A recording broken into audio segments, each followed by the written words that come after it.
guys, welcome back to another episode of Moxie in Motion. I'm wearing my new Moxie in Motion t-shirt. Squeeze, squeeze, squeeze. That's what I always say to my clients. Focus on that muscle and squeeze it. Today we're going to talk about one of my favorite and kind of one of my biggest pet peeve moves, which is a lunge. Super basic, and yet so many people manage to do it so poorly. I'm going to show you how to do a proper lunge. I'm going to talk to you about what muscles you're actually using when you do this exercise, and then I'm going to show you some great variations on ways to do lunges in different planes of motion so that you can build hip mobility and hip stability.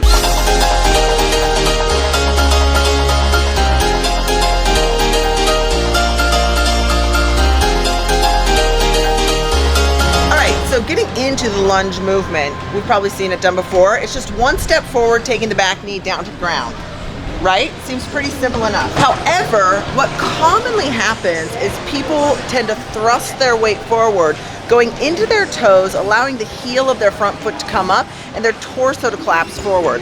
A lot of things are occurring when this happens. One, you're failing to activate the glute of that front leg, and two, you're losing core stability, both through the lower back muscles and the stomach and abdomen. So in order to do a lunge properly, you have to engage your core stability, and you have to very consciously drive through the heel of the front foot, squeezing that glute as you come up. It's gonna look like this.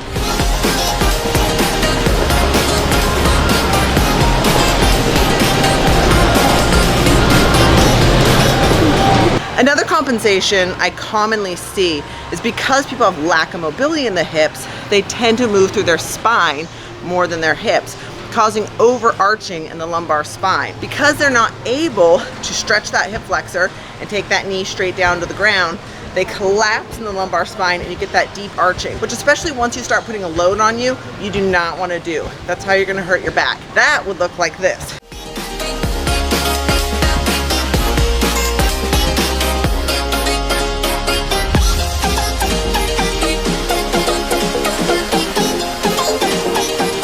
We're lacking core stabilization and core activation when we create that deep arch in our lumbar spine. So we definitely don't want to be doing that. It's not safe, and we're losing some of the benefits of doing the lunge. Let me show you one more time the proper way to do a lunge.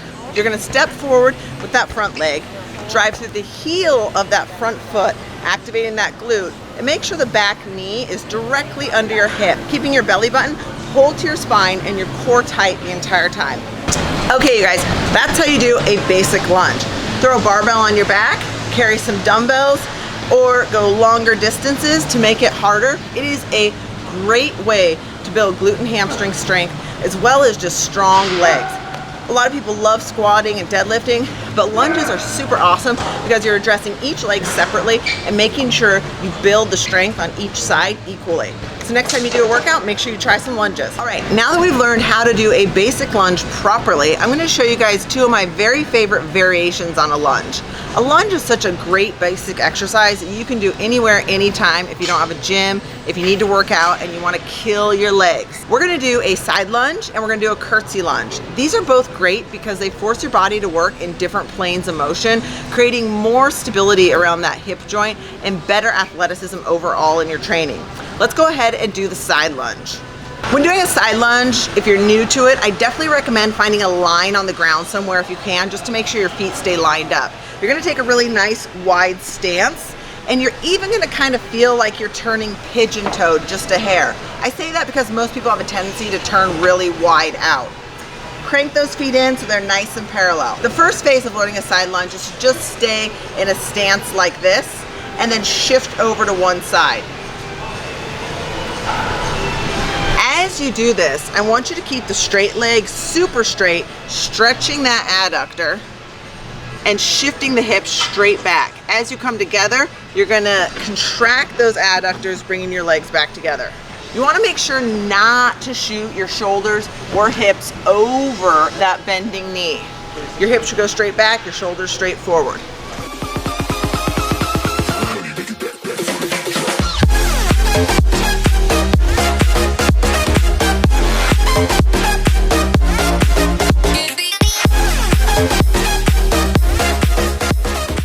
All right, you guys, now to my last and favorite lunge variation. I love this one because it's a great booty builder. Not that regular lunges aren't already a great booty builder, but this is great for the glute med specifically and for abduction. you're going to do what's called a curtsy lunge, which is going to look just like a curtsy. Again, I want you to keep your hips and shoulders very straight forward facing, and you're gonna take one leg and you're gonna curtsy behind the other, making sure that knee is coming directly beneath your hip. You're really stretching that glute med and then coming back up. I always like to come into stabilization, but you don't need to do that if you're not at that level yet. And then back behind again. Obviously, adding weight to this can definitely make it more challenging, but so can adding a step underneath your front foot to get a deeper stretch to that glute med.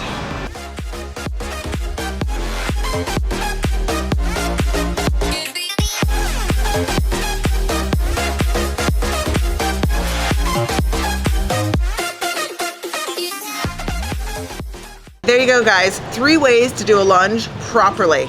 By working on your lunges in all 3 range of motions, you're gonna help create more hip stability, which is not only gonna help you in your life overall in preventing injury, but it's also gonna help make you stronger in things like squats and deadlifts and even running. Thanks for watching, and tune in next time to Moxie in Motion on YouTube. Good.